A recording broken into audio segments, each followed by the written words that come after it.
Chief PNP nyo? Ganun ka na kahina, General Acorda? Hindi mo kayang hawakan yung organisasyon mo?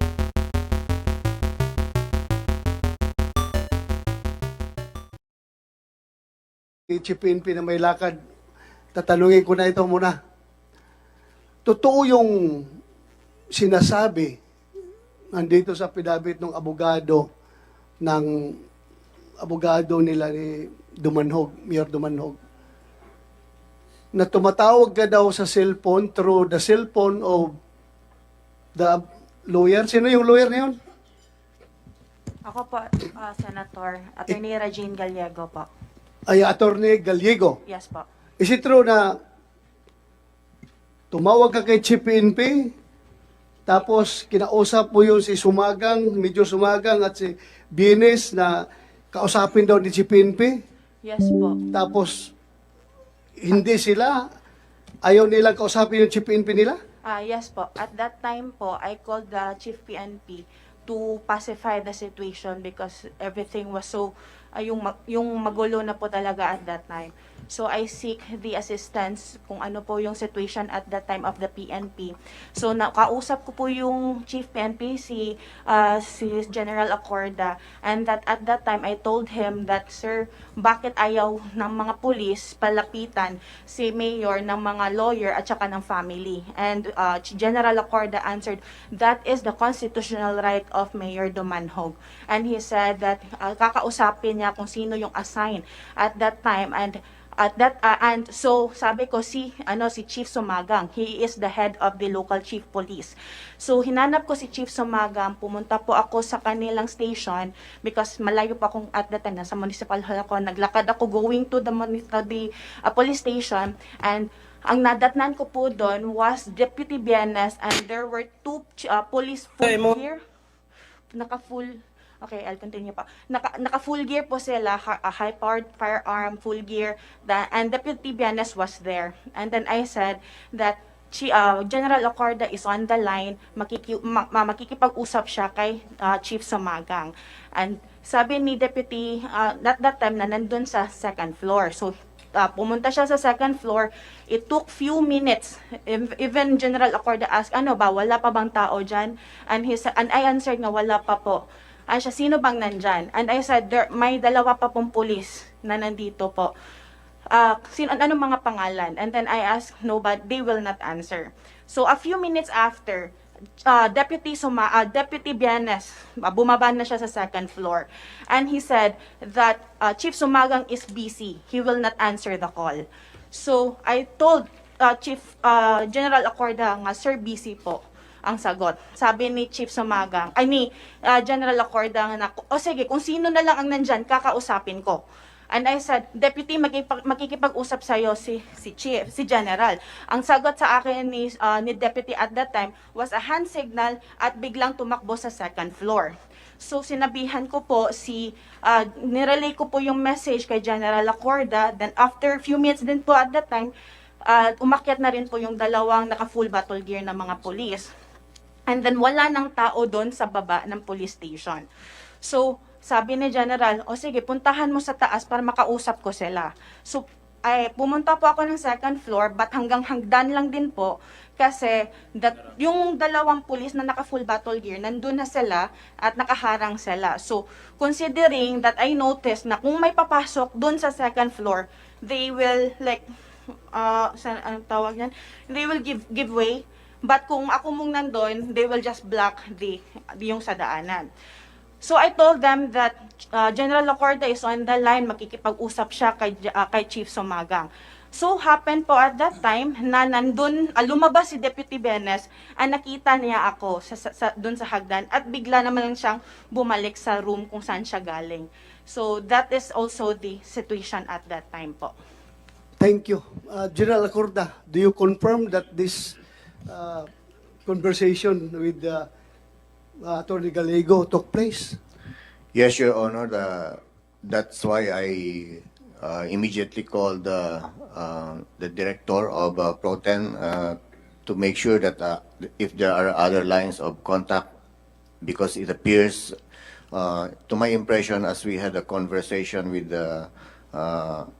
attorney, it seems that everybody is afraid to talk with me and wanted to really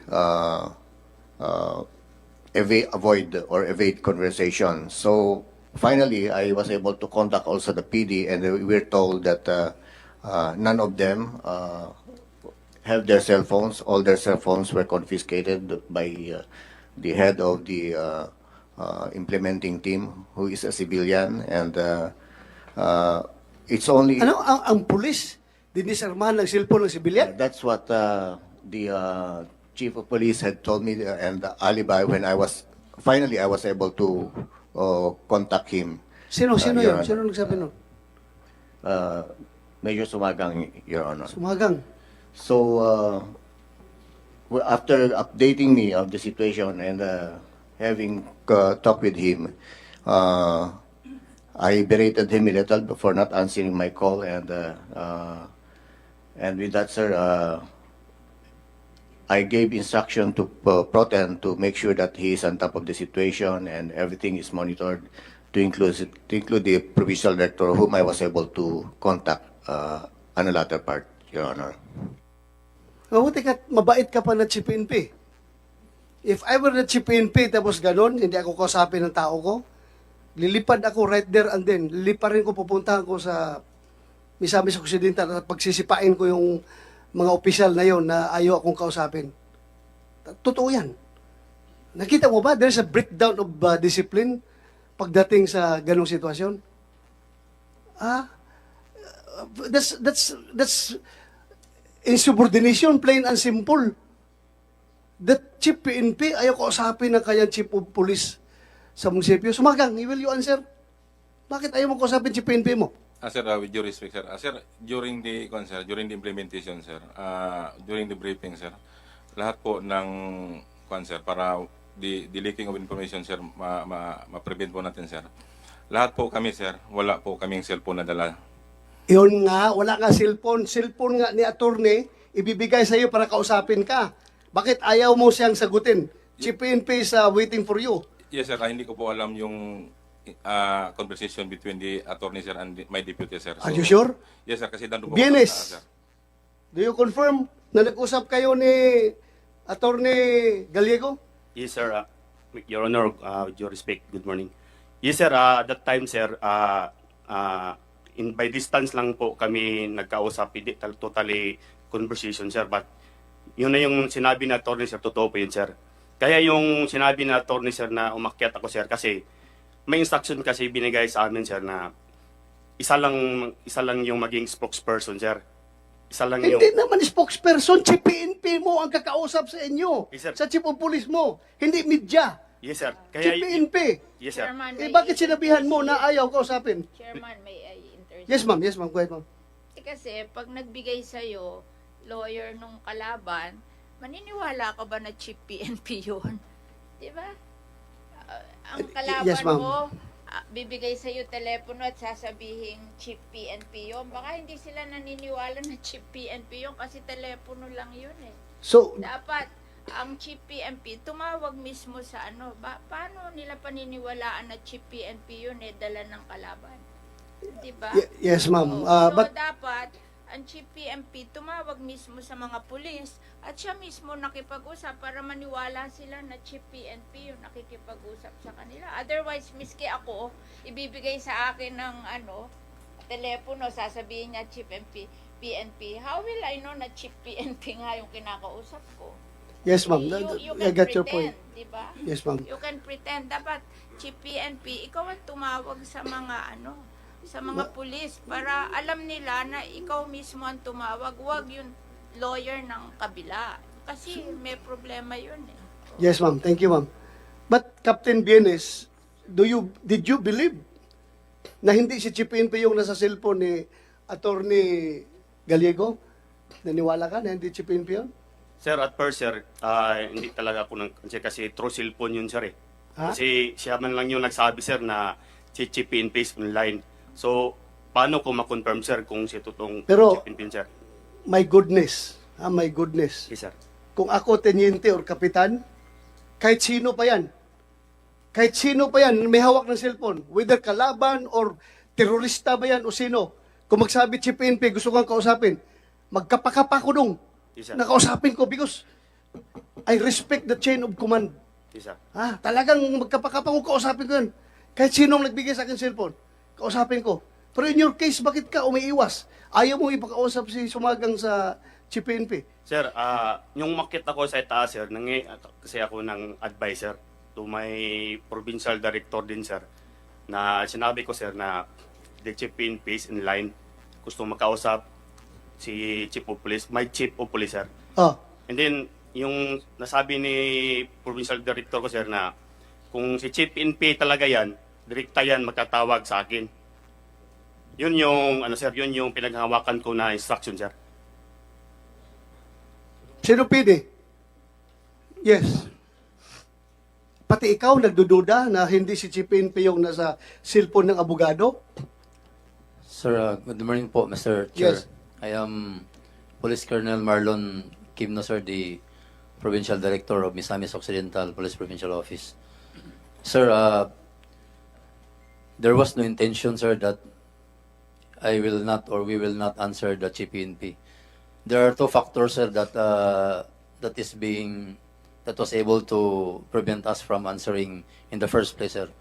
One, sir, is nung una po, sir, kasi po yung sa police po, sir, pag talaga po, sir, na merong kakausap, like for example, sir, yung RD, yung Chief PNP, ano kami, sir, yung parang totoo ba kaya ito? Ay, huwag mo akong bulahin, ha? Yes, sir. Halatang nabubula ka sa akin, eh. Ha? Nag-retire ako as Chief PNP. Alam ko yan. Yes, sir. Ha? Gumagawa ka pa ng rason. Huwag mo akong bulahin. Dahil alam ko yan. Saan ka ba kumukuha ng sweldo? Sa PNP, sir. Hindi sa provincial government ng Miss Ok, di ba? No, sir. Sa PNP, sir. Sa PNP ka. Yes, sir. So your loyalty is where? To the PNP, sir. To the PNP. Yes, sir. So sino ang chief ng PNP? Police General Acorda, sir. O bakit hindi nyo kausapin? Gusto kayong kausapin? What prevented you? I cannot imagine any valid reason. Bakit hindi mo kausapin yung Chief PNP na nasa cellphone? Kahit sino pa yan, kahit demonyo pa yung may hawak ng cellphone. Pag sabing Chief PNP, magkapakapa ako na kausapin. Yes, sir. Kausapin ko. Bakit hindi nyo kinausap yung boss ninyo? Permission Breakdown of discipline. Ganun na kayo, may sarili kayong command. Hindi na kayo nagtitake orders ng National Headquarters. May sariling command na yung Miss Oak Provincial Police Office. Ganun ang gusto nyo palabasin? No, sir. Wala akong kinakatigan dito. Ang akin lang is ma-maintain, ma-preserve yung integrity and discipline of the Philippine National Police. Yan ang gusto ko because it breaks my heart na makita ko yung kapulisan na kung sino-sino na lang ang gumagamit ng pulis, ginagamit ang pulis, tapos yun, at the expense of the discipline, state of discipline ng kapulisan. Yun ang ayaw ko mangyari. Ikaw, alam ko, may bumabagabag sa isip ninyo, bakit na ganun ang nangyari? Chief PNP. Tell it to the Marines. Tell it to the Capgo. Kung yun ang rason ninyo na nagdududa kayo kung Chief PNP yun. Tell it to the Marines. Pasensya na, pero I am very disgusted because I was once the Chief PNP. Alam ko, kahit na patrolman yan to the 3-star general, if I am the head of the organization, lahat yan sumusunod sa akin at natatakot yan kung hindi ako kausapin. Pero kayo, iniiwasan niyo, Chief PNP niyo, ganun ka na kahina, General Acorda, hindi mo kayang hawakan yung organization mo? No, sir. That's why I subjected for investigation, and the DIDM was properly instructed after that incident, sir, Your Honor. Mr. Chair. Yes, Mr. sir. Go ahead, Sir General Dujigoy. Corda, bakit hindi kayo dumiretso tumawag dito sa mga pulis mo? I did, sir. in fact, I've been calling them many times, and the only person that I was able to call is the RD, because I was told that their cell phone was confiscated, sir. Who confiscated their cell phones? Who confiscated your cell phones? Sir, the cell phones of the PNP personnel of Bonifacio, sir, was being torn over to the sir, incident commander that time, sir, police. Why was it? Then, Ha? Brigadier General Civilian? Villanueva, sir. Kayo yung nagpapakontrol sa civilian incident commander? Ha? Hindi naman sa Anong klaseng operasyon yun? Yes, sir. Hindi naman sa ganun, sir. Kuan lang, sir, sir, kasi yung operation natin, sir, is para... Sinong incident commander? Sir, Brigadier General Villanueva. Bakit Secretary. nyo, sir, kinuha yung mga cellphone ng polis? Good morning, Your Honors. It was during our briefing that the members of the incident management team should not carry their cell phones. Radyo lang, nag-issue ako ng radyo. Because that is our procedure during incident command system. Mr. Chair. Yes, go ahead, Senator Tolentino. So, kagaya po ng, with the permission of Senator Estrada, yung sinabi niyo po, Major, Sumagang, at sinasabi mo General Villanueva, ito po ay napagkasunduan. Napagkasunduan na huwag magdadala ng cellphone during the conduct of these operations, quote unquote. So, Yes, prior, agreed upon prior to the operations, Yes, sir. During So- our briefing. pumayag lahat. Yes, sir. Pumayag na walang magdadala ng cellphone, sa kapalit ng cellphone, Is para radio. magkaroon ng mode of communication, nag-issue ng I issued radio. ng radio, yes. Same frequency. Yes, sir. The same frequency. And we have a mobile radio station at the incident command post. Okay, so yung nasa labas lang, yung hindi kasali sa operations, ang may hawak ng cellphone. Yung hindi kasali, yung wala sa loob. Yes, sir. Tama? Salamat, Mr. Chairman. Yes, thank you. But before I proceed,